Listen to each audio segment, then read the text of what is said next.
안녕하세요. 이 시간에는 청구운동의 제7부에 대한 경론적 이야기를 우리가 함께 나누도록 하겠습니다. 지금까지 여러 교수님들을 통해서 성경 66권 속에 나타나고 있는 청구운동의 역사를 여러분들이 살펴보셨습니다. 한번 다시 총정리를 하고 이제 마지막 제7부에 대한 말씀을 함께 나누도록 그렇게 하겠습니다. 우리가 늘 대하는 성경은 역사입니다. 그냥 단순한 역사가 아니라 천국운동의 역사, 하나님 나라 운동의 역사가 되겠습니다. 그래서 성경은 전체적으로 총 7부에 대한 천국운동의 역사를 다루고 있죠. 그 중에서 제1부는 창세기 1장과 2장, 내용은 에덴 동산입니다. 에덴 동산.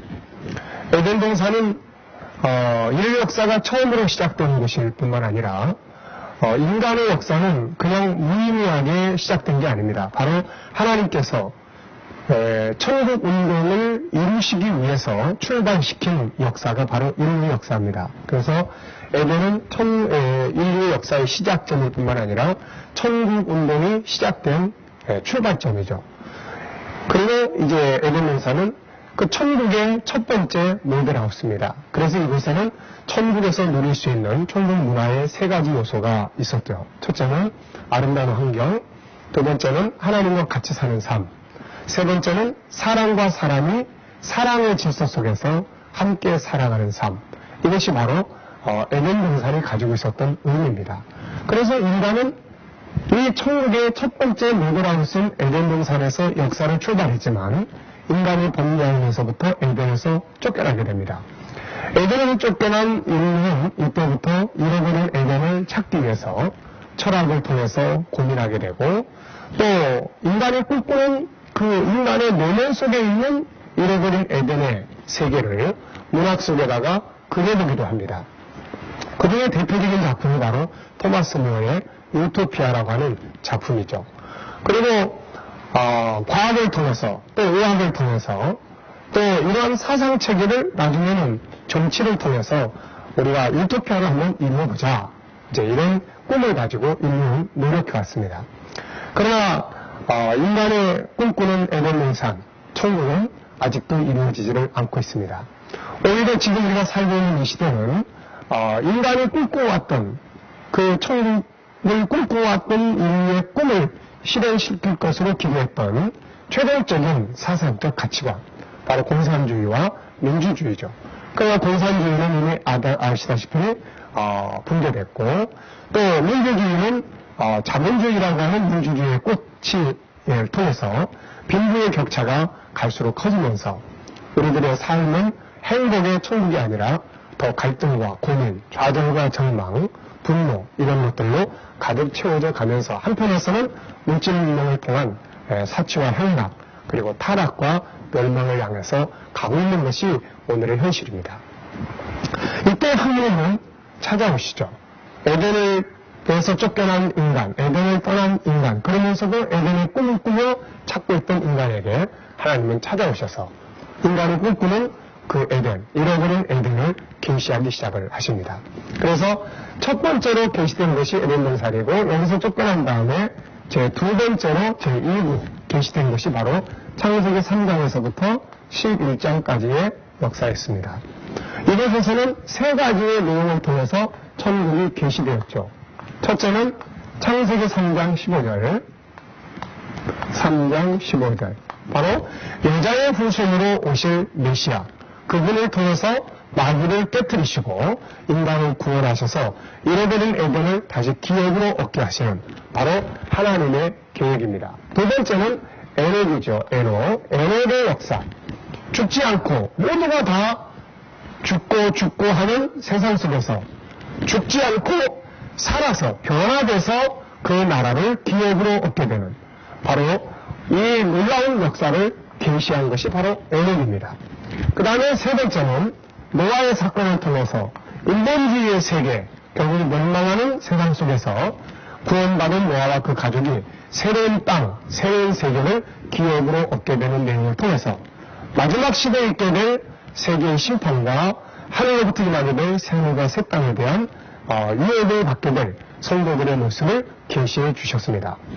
그 다음에 이제 제3부로 가면은 창세기 12장부터 여호수아서 21장까지, 여호수아는 총 24장으로 이루어졌지만 언약의 말씀이 완성된 것을 선포하는 것은 여호수아서 21장 43절부터 45절까지의 말씀입니다.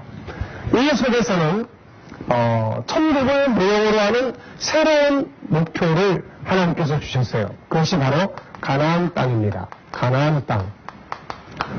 그리고 아들이죠. 네. 물론 이 가나안 땅과 아들은 양면성을 가지고 있었습니다. 하나는 모형, 하나는 실물. 그래서 가나안 땅의 모형은 이 지구상에 있는 지금 팔레스틴 사람들이 살고 있는 그 팔레스틴에 이스라엘 사람이 살고 있는 팔레스틴 그 땅을 말하는 것이고, 실물은 새하늘과 새 땅. 그래서 모형이 이루어진 것은 여호수아 21장이고 실물이 이루어지는 것은 계시록 21장이 되는 것입니다. 그래서 육신적인 아들이, 혈통을 통해서 얻은 아들이 자손의 기업을 얻은 땅은 가나안 땅, 실물이 바로 아브라함의 믿음의 자손들이 얻게 된 땅은 실물, 새하늘과 새 땅. 요한계시록 21장에서 보여주고 있는 새하늘과 새 땅이 바로 영적 아브라함의 자손들이 받게 될 그러한 하늘의 나라가 되는 것입니다. 자, 이제 땅에 들어간 다음에는 네 번째로 천국운동의 역사가 계시되는데, 그것은 바로 사사기부터 말라기까지의 내용이었습니다. 사사기부터 말라기까지.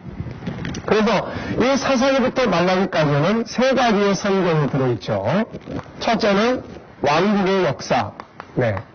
여기에서 가장 핵심적인 것은 사무엘하 7장 12절로 14절에서 16절에서 하나님께서 맺은 언약입니다. 나라에 대한 언약이죠. 여기는 땅인데 여기는 나라. 네 나라가 영원한 나라가 될 것이다. 그리고 내가 너에게 아들을 줄 것이다. 그런 내용이에요. 그래서 이 역사 속에 사무엘하 7장 12절로 16절에 나타나는 이 언약, 아브라함에게는 창세기 15장 8절부터 18절까지의 언약, 이게 이제 여호수아까지의 역사의 진행 과정이고, 그 다음에 사사기부터 말라기까지는 사무엘하 7장 12절로 16절의 언약, 아들을 주고 네 나라가 영원한 나라가 될 것이다. 바로 이스라엘 왕국이 천국의 문이 되었던 것입니다. 그 다음에 이제 두 번째는 이제 선지자들의 글이 등장하죠. 이사야부터 시작해서 말라기까지. 이때는 다윗과의 맺은 언약이 계속해서 이제 언급되고, 선지자들이 와서 백성들에게 나라가 망하지만 너희들은 다윗과 맺은 언약대로 메시아가 오실 것이고, 그로 말미암아 다윗의 세상, 다윗의 왕국, 영원한 세계가 건설될 것이다. 이런 예언의 말씀을 계속 해줬습니다. 다시 말하면 선지자들의 예언의 중심은 바로 사무엘하 7장 12절에서 16절에서 하나님께서 다윗과 맺으신 그 언약이 중심이 되었다는 것이죠. 그 다음에 세 번째는 이제 시가서입니다. 욥기서부터 아가서까지. 이것은 천국의 역사를 살아가는 우리 모든 시대의 성도들에게 반드시 필요한 특별한 부록과 같은 책이다 말씀드렸죠. 고난을 만날 때 해답을 얻을 수 있는 욥기서, 천국을 향해서 가는 하늘의 백성들이 가져야 될 문화의 중심, 그것은 바로 하나님의 나라, 하늘의 보좌, 영원한 기업입니다. 그리고 이제 하늘의 백성들이 이 땅에 살아가면서 구분해야 될 것들, 잘못한 멸망에 들어가니까 이 지혜는 자문해서, 그리고 헛된 시간 낭비하지 않도록 권고하시는, 우리가 잘못된 것 하다가 헛된 것에 갔다가 시간 다 보내고 나중에 후회하지 않습니까? 그러지 말라고 기록해놓은 전도서. 이 세상 사는 동안 천국 가기까지 인생과 사명의 좋은 동역자를 주셨는데, 그것이 바로 아내와 남편입니다. 그래서 천국인들의 가정생활은 어떠해야 될 것인지를 보여주는 아가서. 그래서 우리는 이런 글들을 통해서 천국 백성들이 하나님 나라를 향해서 가는 과정에서 필요한 지혜를 얻게 되는 것입니다. 자, 이렇게 해서 이제 4부가 지나가고 5부의 시대가 왔어요. 이때는 실물이신 하나님의 아들 예수 그리스도가 이제 모형이 아니라 실물이신 그분이 오셨어요. 그래서 하나님의 나라 운동도 이제는 모형이 아닙니다. 이렇게 에덴, 가나안 땅, 이스라엘 왕국 이런 모형이 아니라 실물이 증거됩니다. 실물. 이것이 바로 마태복음에서부터 요한복음까지죠. 그래서 예수님이 오셔서 이제는 실물의 세계를 증거해 주십니다. 그래서 그분의 천국운동은 세 가지로 이루어졌었죠. 첫째는 말씀을 통해서 그 나라를 전해주셨어요. 이름들을 사용하시고 비유들을 활용하시고 여러 가르치는 교훈을 통해서 천국을 소개해 주셨습니다. 그 다음에는 성령의 역사를 통해서 치유와 기적을 통해서 자유를 주심으로써 천국을 경험하게 하셨죠. 그 다음에는 예수님의 사역을 통해서 이 땅의 문화와 전혀 다른 새로운 문화를 보여주셨어요. 그래서 문화를 통해서 그 나라를 보여주셨던 것입니다. 그래서 이것을 가리켜서 우리가 예수 그리스도의 천국 운동이다 이렇게 표현하는 겁니다. 오늘 우리들도 마찬가지예요. 우리들도 바로 이런 모습으로 하나님 말씀을 통해서 천국을 전하고 믿고 가르치지만 또 하나는 성령의 역사를 통해서 그 나라를 우리의 가정과 우리의 삶 속에서 경험하는, 그 다음에 또 하나는 이 세상 나라와는 전혀 다른 문화. 예? 우리가 미국에서 온 사람들을 보면은 우리나라 사람하고 사는 방식이 다르잖아요. 또 아프리카에서 온 사람들의 사는 방식이 우리하고 다릅니다. 마찬가지로 이 세상의 문화와 다른 문화를 예수님 보여주셨어요. 그분의 나라의 문화를. 그래서 우리들도 바로 그런 모습으로 그 문화를 살아감으로써 세상 사람들에게 세상 나라와 다른 세계가 있다고 하는 것을 보여줄 수 있는 이런 삶을 우리가 살아가면서 이 운동을 하는 것입니다. 다만 이때에 제자들은 혼돈의 시간들을 가졌죠. 왜 그러냐면은 이들이 믿었던 나라는 구약의 선지자들이 증거했던 그것을 근거로 하고 있습니다. 다시 말하면 다윗의 후손으로 메시아가 오면 다윗 왕국이 건설이 될 것이다. 이런 들었단 말이죠. 그래서 역시 예수님을 따라다녔지만 처음에는 저분은 이스라엘 왕국을 건설해 줄 뿐이다. 이런 생각을 가지고 예수님을 따라다니다가 서로 누가 높은 자리에 앉을 것인가를 다투게 되고 나중에 예수를 버리고 떠나는 실패자가 되버리고 말았던 거죠. 그러다가 제6부가 됩니다. 이제 예수님은 십자가에 죽으시고 사명 마치시고 그 나라로 가시고 이제 이 천국운동의 역사는 사도들에게 넘어가게 된 것이죠. 이때 사도들은 성령이 임재하심으로써 놀라운 새로운 문을 뜨게 돼요. 그래서 예수 그리스도가 이스라엘의 왕이 아니라 온 세계 인류를 죄에서 구원할 뿐이다. 이걸 알게 됐고 그 다음에는 예수님이 우리들에게 가르쳐 주셨던 그 나라는 이스라엘 왕국이 아니구나. 다윗 왕국이 아니라 베드로가 고백한 것처럼 썩지 않고 쇠하지 않고 더럽지 않는 기업을 하나님의 너희를 위해서 하늘에 예비해 주셨다. 이제는 인식이 바뀌어지게 된 겁니다. 그래서 그들은 제6부에 이제 천국운동의 주인공들이 됐던 것이죠.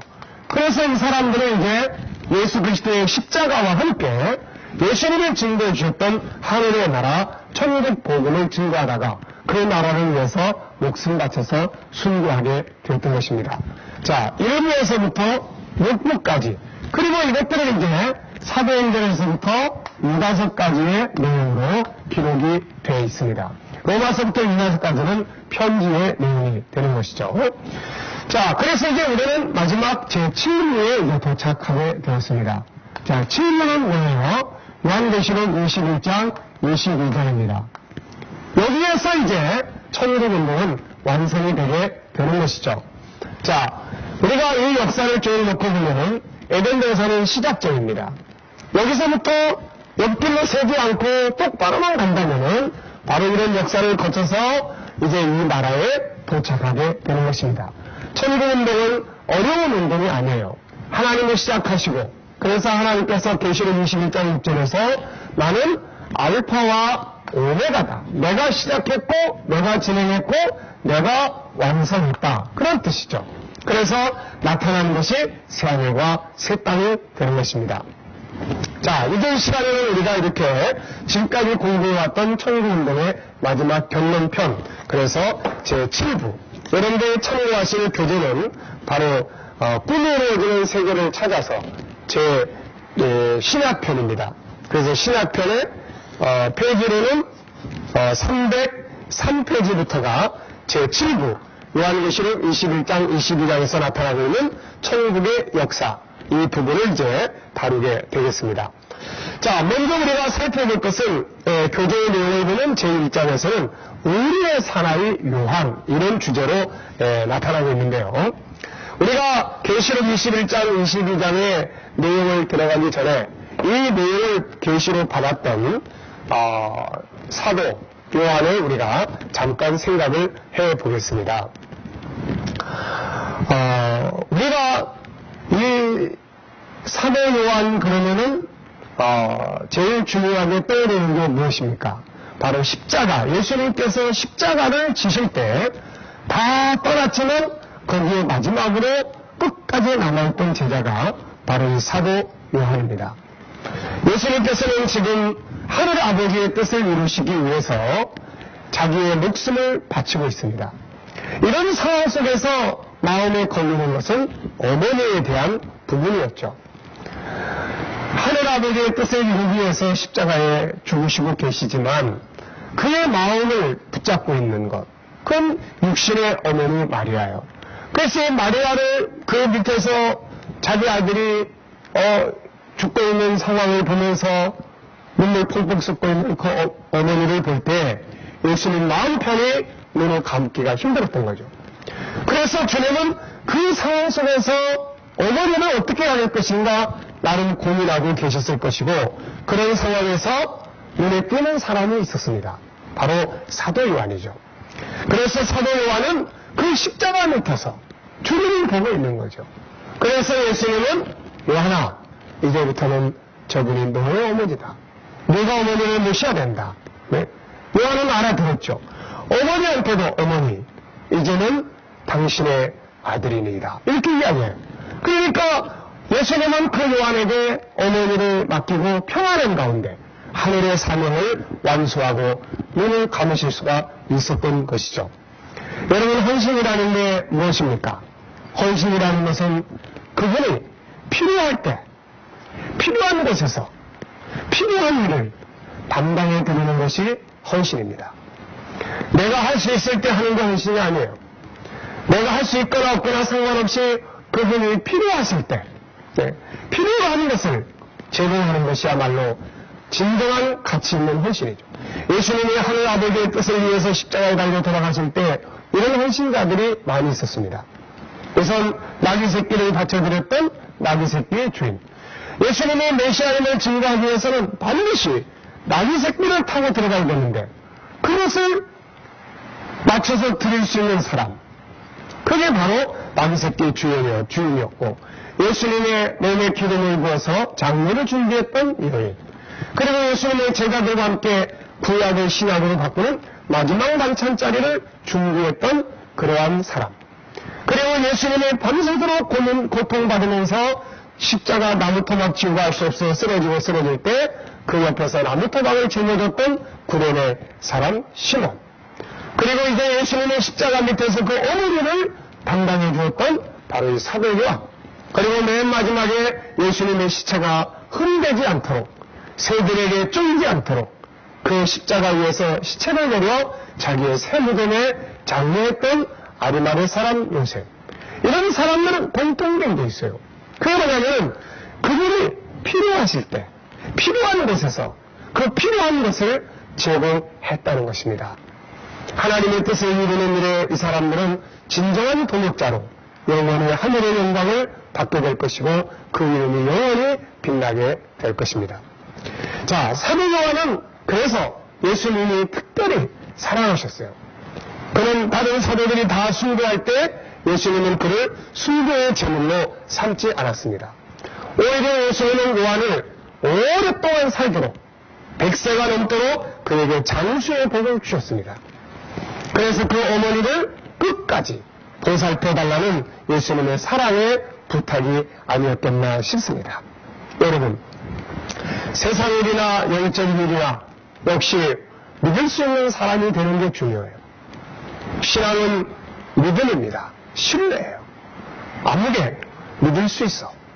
아무게 그런 사람 믿으면 큰일 나. 믿지 마. 하나님께서도 우리를 계실 때 우리가 아무리 열심히 기도해도 믿을 수 있는 사람이다. 제가 원하는 건 들어줘라. 하나님은 이렇게 하셔야 되는데 제 믿을 수 없어. 주는 언제 어떻게 달아날지 몰라. 그러면 하나님께서 어떻게 믿고 주실 수 있겠습니까? 여러분, 너무 쉽게 현실적 이익만을 추구하기 위해서 의미 없는 그런 사람들이 되어서는 안 될 것입니다.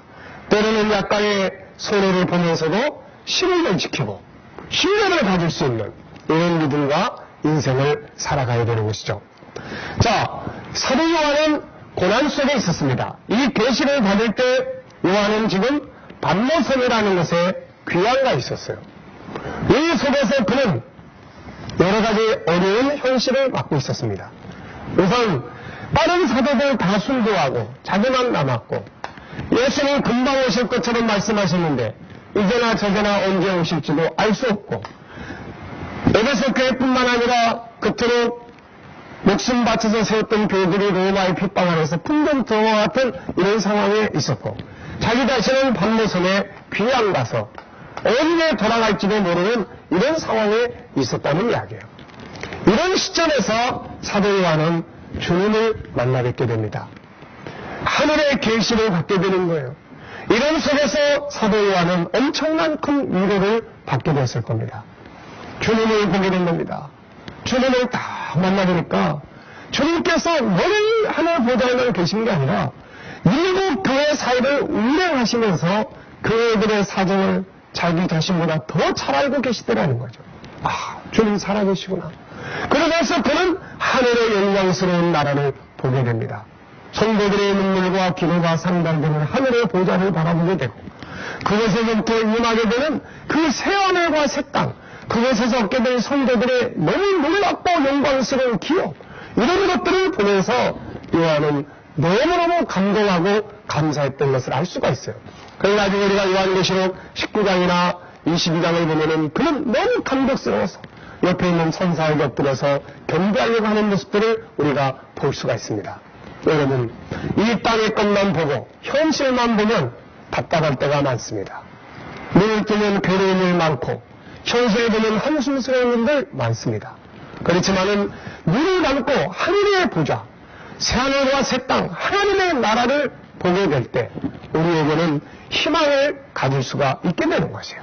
사도 바울이 사도행전 16장에서 그렇게 감옥에서 내놨고 그 다음날 어떻게 될지도 모르는 상황 앞에서 그가 하나님 앞에 감사하고 찬송할 수 있었던 이유가 무엇입니까? 눈을 뜨면 아프고 괴로운 현실이 보이고 아무것도 없는 감옥이 보이지만은 자기를 묶고 있는 쇠사슬밖에 보이는 게 없지만 그가 눈을 감으면 자기가 다녀왔던 새하늘과 새 땅, 삼층천에 있던 천국, 그 거룩한 나라가 머릿속에 다 보이게 되는 거예요. 이것을 보게 되니까 그는 너무 감사했어요. 그래서 하나님을 찬송하고 감사했던 것입니다. 그 놀라운 감사와 찬송이 기적을 일으키게 돼서 묶었던 쇠사슬을 풀어주게 되고 그리고 온물이 열리게 되고 그들이 자유케되고 간수가 돌아오는 놀라운 역사가 이루어지게 됐던 것입니다. 오늘 우리가 이제 마지막 제7부 요한계시록 21장 22장을 통해서 새하늘과 새 땅을 보게 되는데 이 새하늘과 새 땅을 통해서 저와 여러분 마음속에 하나님의 나라가 가득 채워지시기를 축원합니다.